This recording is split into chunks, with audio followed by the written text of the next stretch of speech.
Hello and welcome to this presentation of Mobile2Sage. My name is Ara Martirossian and I'm going to show you how to do project scheduling and invoicing for Sage.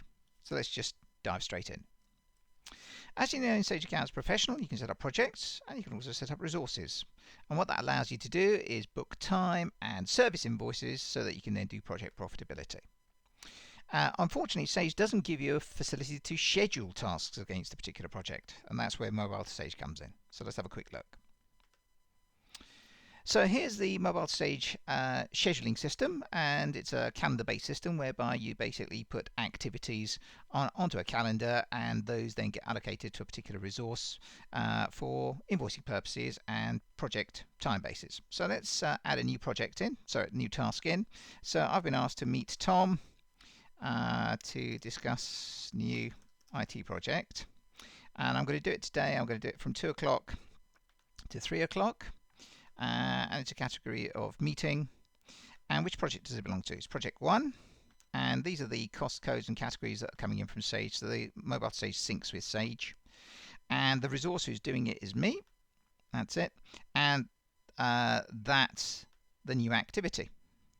There we are. So I've put that in there now, and I've noted that I've got there's a manual task that needs to be done on the Friday. I think I can bring that forward to Thursday. So what I'll do is I'll just drag and drop that there, and that's it. So that's the scheduling system now all up to date, and I can view that in both month view and day and list views as well in case I want them.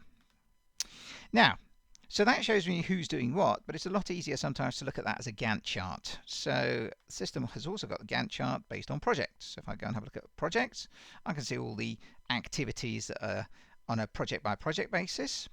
I can also look at it by resource. So if I go and have a look at the Gantt chart by resource, I can then see the same thing based on the resources that are working on my projects. Now, as the tasks are completed and or are ready for invoicing, I can then just literally tick the tasks off to say they've been completed, or I want to invoice them, and you can see that this says new, which means it hasn't been sent to Sage yet.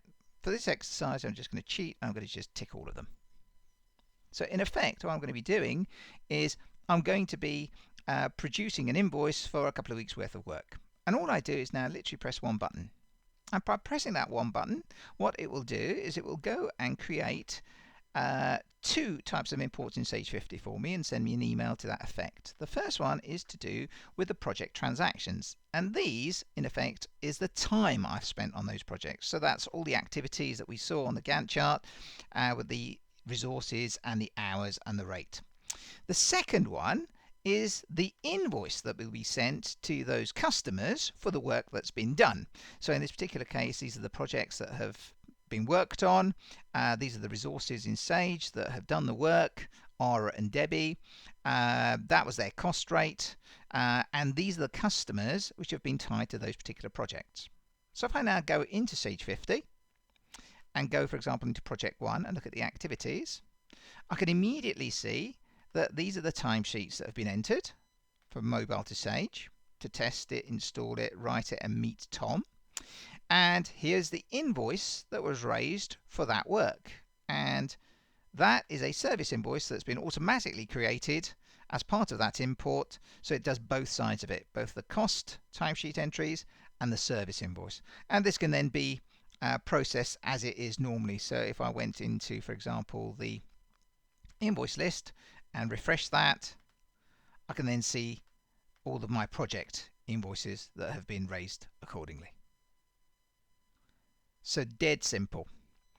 You use the scheduling system to schedule it, and now as you can see, that's now also been updated to say those invoices have now been sent to Sage.